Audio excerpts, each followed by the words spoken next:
Welcome to the show. This is Future Shock, Edward St. Pé, your host, and we're happy to be with you, and we're happy to see you if you're watching on one of the streaming elements out there. Welcome, and also over the air on Ocean 7 television across the Gulf Coast. Welcome to the program. This show basically is going to attempt to bring you up to speed with some of the things that are going on in the world of AI. Maybe you're already up on everything, or maybe you're trying to stay up like I am on it, because everything's changing so quick. We've got an interesting story today. We've got Meta strikes again. Okay, we've got something revolving around Meta, the parent company of Facebook and Instagram, Zuckerberg, right? So he has a new AI project, and it sheds light on a new area of AI that may be usable by all of us, an AI device. So instead of an app that you might access over your phone or whatever, it's a separate device, and it may look like a little small screen or whatever, but this little AI device will have super capabilities to help you in a lot of ways. So we're going to take a look at that in a minute. Meta strikes again, and it will infuse into that story information about a device that's being sold right now. It's already available.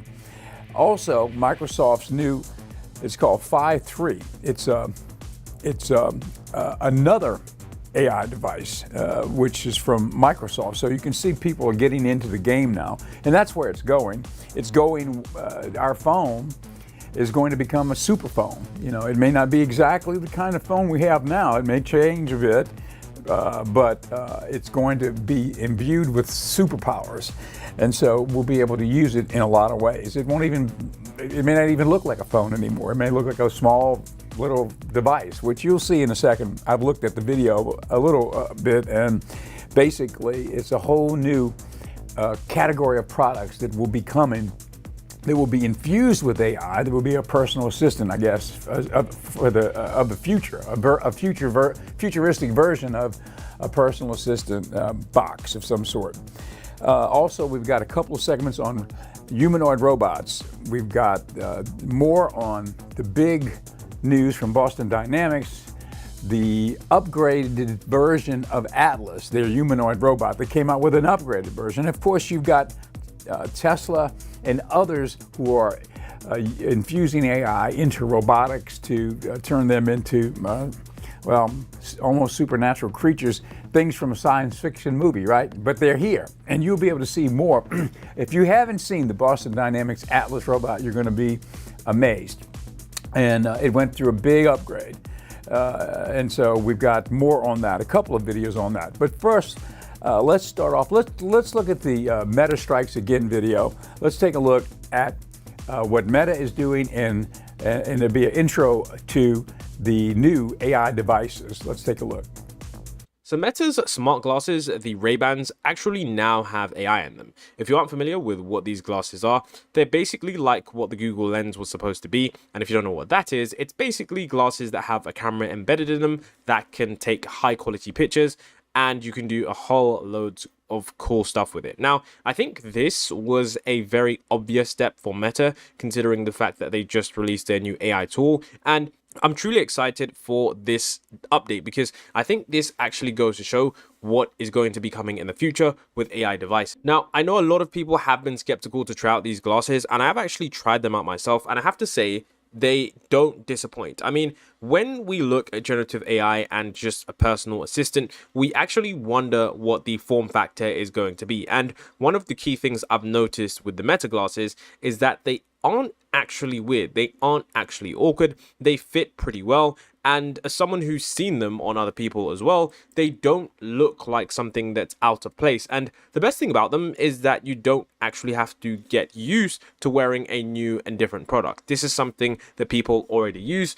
Of course, some people do use sunglasses more in hot countries, but you can actually get prescription lenses fitted, so these can be your everyday glasses. Now, they didn't have the AI update before today, so if you do have a pair, you can actually access this update.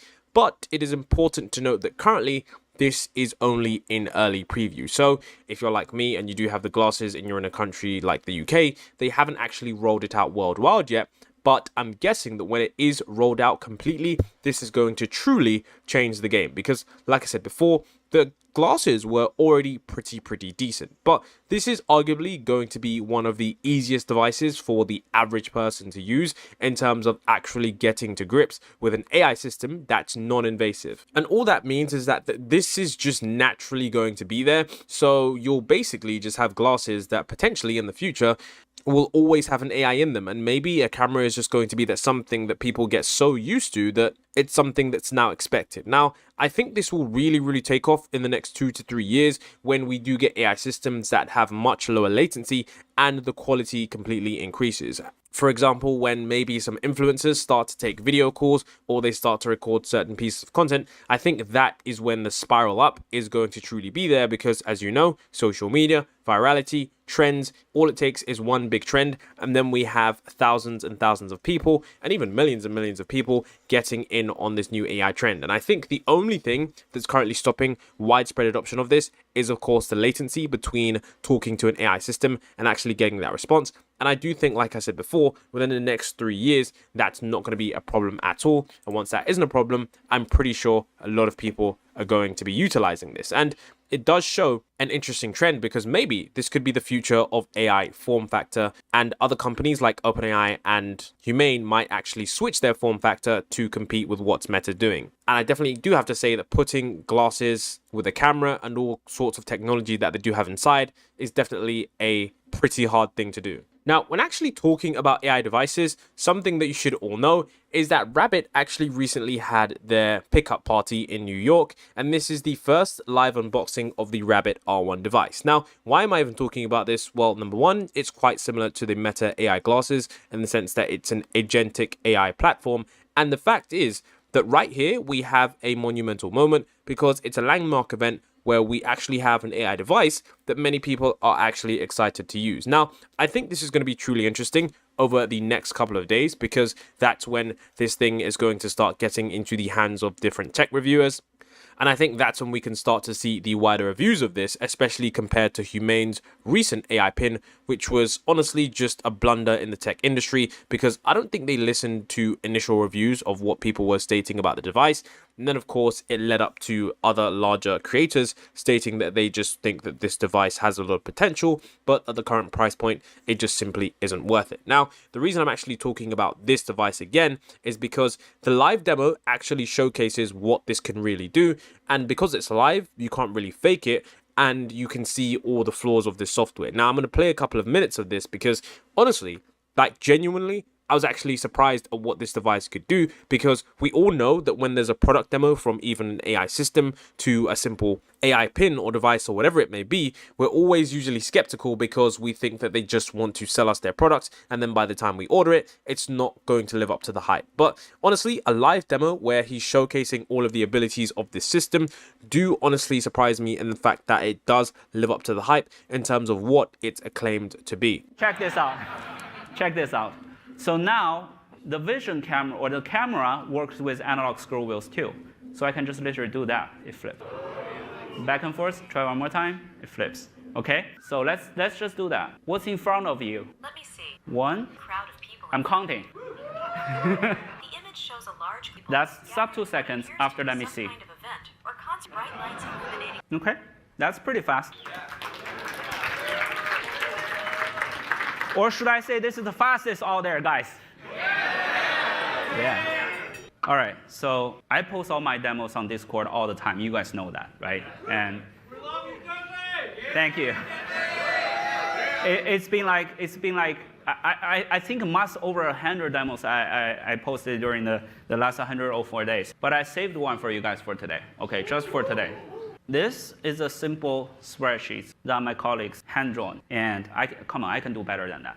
You guys know that, right? Again, I want to show you something much more interesting, okay? So let's just point right into this. So let's do something like, for this spreadsheet, transcribe it and swap the color and number column. Taking a look now. You don't need to point it, by the way, okay? Please check your email for the attachment. Wait, what? There's an email.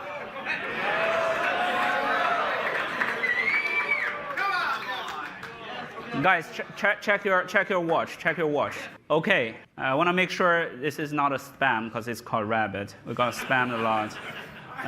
Okay, I'm gonna put this down for a bit. It looks like it says, here's the revised spreadsheet you asked for. And it came with a little nice attachment in a CSV file. Let me just download it.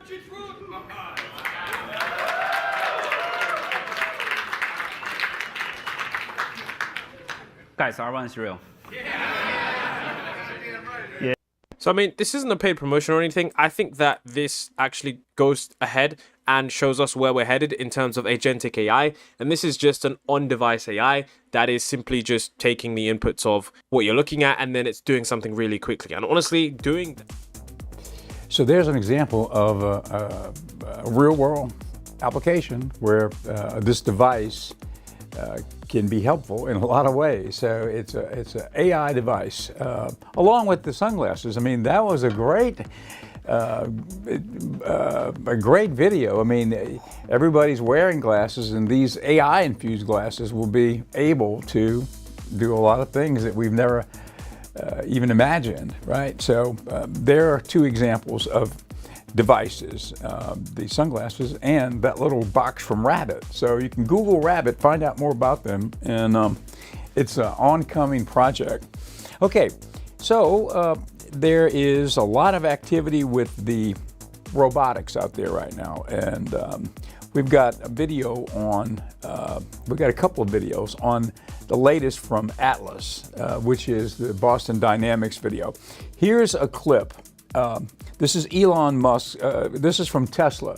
This is a Tesla clip. Now, you know, Tesla is also involved in the humanoid robotics build out right now. They are big in it, along with Boston Dynamics, who is doing the Atlas robot. So let's take a look at this video, and it sort of plays up the competition between some of the humanoid robotics firms out there and what they're getting ready to bring to the market. Let's take a look. Boston Dynamics officially unveiled Atlas Gen 2 immediately after discontinuing Gen 1. With no more hydraulic drive system, this new humanoid robot will overhaul both its design and operation to directly compete with Optimus Tesla. Following the failure of Gen 1, Atlas Gen 2 may be commercially at a shocking price. The race for humanoid robots intensifies with both Gen 2 contenders. So, who's going to change the robotic game? As predicted by many, Boston Dynamics' decision to cancel the Atlas robot likely meant that they were preparing to release a superior replacement. And just one day after announcing the cessation of Atlas robot development, Boston Dynamics immediately declared that they were about to unveil a completely different generation of humanoid robots, still under the old name Atlas. How is the design of Atlas Gen 2 keeping up with Optimus? If the Tesla Bot Gen 2 undergoes significant improvements in appearance and materials, enhancing its refinement compared to the previous generation, then Atlas has completely ditched its old design to debut the form of a more refined humanoid robot. The new version of the robot's almost unrecognizable, as it didn't inherit any features of the old one. Gen 2 shed its bulky body, curved legs, and armored shell. There's no exposed cables anywhere on the new, sleek mechanical frame. Similar to bipedal robots like Tesla's Optimus, the new Atlas now features longer limbs, a straighter back, and a separate head that can rotate when needed. The biggest highlight here is that the face includes a built-in ring light. When Atlas stands upright, it does so when facing the camera. Now its head rotates around 180 degrees before its body follows suit.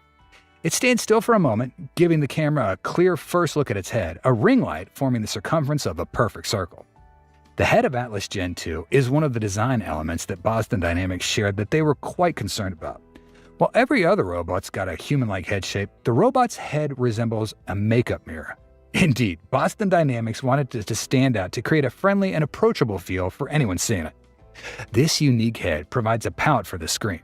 Of course, there are sensors embedded within it, but the shape also serves to signify friendliness. This will be crucial for interacting with these in the future, and that's exactly what the CEO of the company shared. Compared to the previous generation, Atlas Gen 2 looks extremely modern this time. Boston Dynamics has taken a futuristic direction with this new design, learning from Tesla.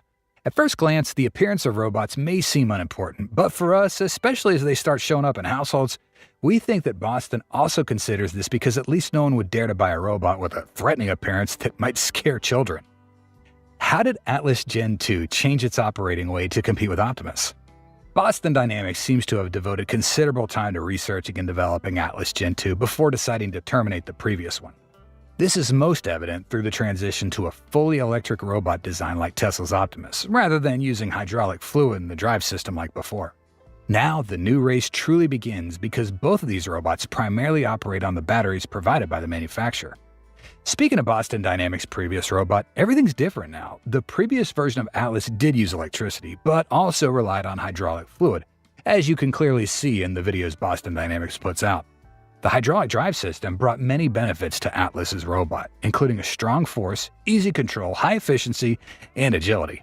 However, Okay, so that's the robotic situation out there. Humanoid robotics. Tesla's big in it. Boston Dynamics, they'll be bringing these to market before very long, and they'll be showing up in the workforce. So it's interesting to see how far robotics has come at this point. It's really the merging of science fiction. I think, you know, it's not science fiction anymore, though. It's science fact at this point, and it's only going to get more profound. Okay, this program is brought to you by the Pendragon Apothecary, which is our associated wellness project. It's a forward-leaning wellness store. We've got the various medicinal mushrooms from the Vedic medical tradition and Chinese medicine, and all of those mushrooms are here in the form of powder or tincture. We've got various tinctures you can take. For example, the 7 medicinal mushrooms. Instead of all of the individual powders, you can take a tincture with all 7 mushrooms in it. It's an alcohol-based tincture, so you take a dropper full, put it under your tongue, you get the medicinal benefits of the mushrooms simply, quickly, and very portably. So you can take it with you, put it in your pocket and take it with you wherever you're traveling, and you can stay with your wellness regime. So you don't get sick in the first place. Somebody said to me the other day, they said, "Your skin looks great. What are you doing?" I said, "Well, I don't know really. I'm not doing anything very much except that I have become a biohack guinea pig, if that matters. I mean, I get under the red light in the morning at 4:50 a.m. I get up and I get under the red light therapy. Google it, red light therapy. It's good for you. And get on a vibration board and do it. So I'm biohacking. I'm hacking into it from the standpoint I'm doing 2 things at once: red lights, and I'm doing I'm activating my lymphatic system on the vibration board, shaking up your organs, kind of getting them going for the morning. And then I do a back stretching thing on a back ab stretch machine with red lights on me on that. So that's a 30-minute thing. Then I get up and go. So yeah, that's how I start the day. And I'm doing other things, anything I can do. I mean, if I learn about it, okay, here's another one. Let me give you another biohack. Grounding, so simple. Stand on the earth. Get the rubber soles out between you and the ground. Touch the ground. It's like a discharge. Think about how often do we do it? You know, in the modern world, you know, you're working, you're wearing shoes every day. I mean, when do you get on the ground? Now, there's a biohack for that.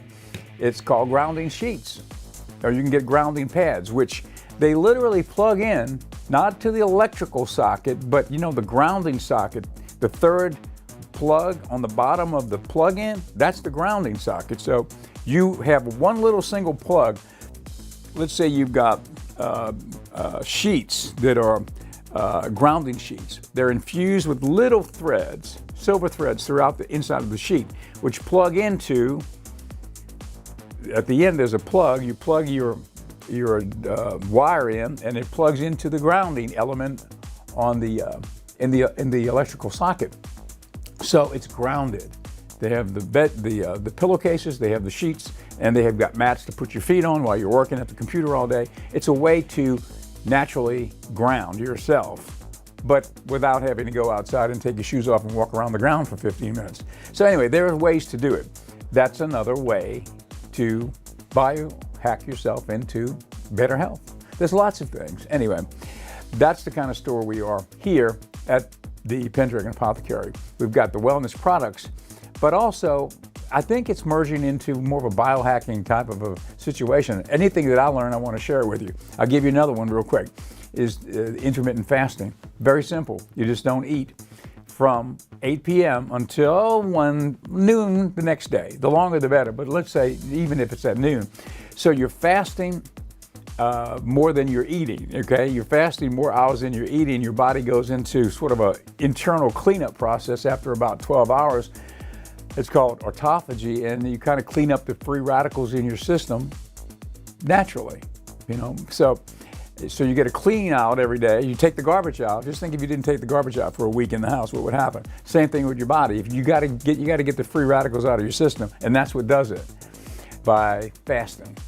And doing it simply like that, you get into the routine. And also, I think it clears up your focus. A lot of things improve when you don't eat as much. You give your body a chance to kind of stop, recalibrate for a second without working 24/7, right? And so, anyway, it helped me. I lost 20 pounds, and I'm not gaining the weight back. And I am eating anything I want to eat. I'm just not eating between 8 p.m. and noon the next day. And if I can, manage it, maybe even go a little longer. Many days I do. I go 1 or 2 o'clock, and you just get used to it, and it's a good thing for your body. Okay, that's from Pendragon Apothecary, and let me just show you this. This is something I was going to do a little quick demo. This is something called Peak Rescue Rub CBD. It does not have THC. It's only CBD, right? But it is a cream made for muscle aches and such as that. So you immediately get an infusion of the CBD right into the muscle topically, and it helps reduce pain. So it's a product that we've got here, and it's on our website, which is pendragonapothecary.com. Finally, we have that working. It took a little while, but we are on Shopify, and so take a look there. Many different products. Hopefully you like the site. We're still working on it too. Okay, back to our program. Okay, Microsoft's new Phi 3, PHI-3, Phi 3 AI mini device. Another device. Okay, if it's coming from Microsoft, you know it's got to be serious. Microsoft, to me, now I've always been an Apple person my whole adult life. I have always sort of just defaulted to Apple. I'm a Steve Jobs fan, and I agree with them, and I think that, let's not go into it, but Microsoft is so right on target with everything they're doing. Think about it. They are the major funding source behind OpenAI, which is ChatGPT-4. And so if their vision when it comes to AI is really pretty incredible. And so I think that it's a whole new day for Microsoft, and they're doing great stuff out there. So here is their new project, Microsoft's new Phi 3 mini device. Let's take a look. Microsoft just made a big move in the AI world by shrinking powerful AI down to fit right in your pocket with the Phi 3 mini. And I mean that literally. This little powerhouse can run on your iPhone 14, bringing advanced AI capabilities without compromising your privacy. It's a game changer for anyone looking to use advanced technology simply and securely. In the past, developing AI meant creating bigger and more complex systems, with some of the latest models having trillions of parameters. These large models are powerhouses of computing and have been able to perform complicated tasks that are similar to how humans understand and reason. But these big models need a lot of computing power and storage, usually requiring strong cloud-based systems to work. Now with Phi 3 mini, there's a change. This model fits an advanced AI right in your hand. Literally, it has 3.8 billion parameters and was trained on 3.3 trillion tokens, making it as good as much larger models like Mixtral 8x7b and even GPT 3.5. What's even more impressive is that it can be used on regular smartphones without needing extra computing help. One of the major breakthroughs with this model is how carefully its training data has been upgraded. Instead of just making the model bigger, Microsoft put a lot of effort into improving the quality and usefulness of the data it learns from during the training. They understood that having better data, not just more of it, is key to making the model work better, especially when they have to use smaller computer systems. Phi 3 mini came about by making the data set it learns from bigger and better than the one its older version, Phi 2, used. This new data set includes carefully chosen web data and synthetic data created by other language models. This doesn't just ensure the data is top-notch, but it also greatly improves the model's ability to understand and create text that sounds like it was written by a human. Now, the Phi 3 Mini model is built using a transformer decoder, which is a key part of many modern language models, and it has a default context length of 4K. This means that even though it's a smaller model, it is still able to handle a wide and deep range of information during discussions or when analyzing data. Additionally, the model is designed. Okay, that's Microsoft's new Phi 3 AI Mini device. So you can Google it, check it out. It's here, and so another device. Okay, well, that's about it for today. Let me remind you that if you're watching via on air across the coast on channel 7.1, or if you're watching via streaming, but whether it be Facebook or X or wherever it might be, you can see our movie channel because we're streaming on Roku and soon to be Amazon Fire, but it's on Roku. It's called the Magic Hour channel. We're streaming the old classics from the golden age of Hollywood 24/7 on Roku, and no charge. You can see the movies, and it's fun. If you like the old movies, if you like old classic Hollywood, then there it is, the Magic Hour channel. And that's not Marilyn Monroe. That's supposed to be a starlet. That was given to me by Alfred, our ChatGPT-4 droid, and he promises me it's not a real likeness of Marilyn Monroe. It's a starlet. It's a prototypical starlet from Hollywood, from the golden age of Hollywood. Okay, that's it for today. Thank you for being with us, and we'll see you tomorrow.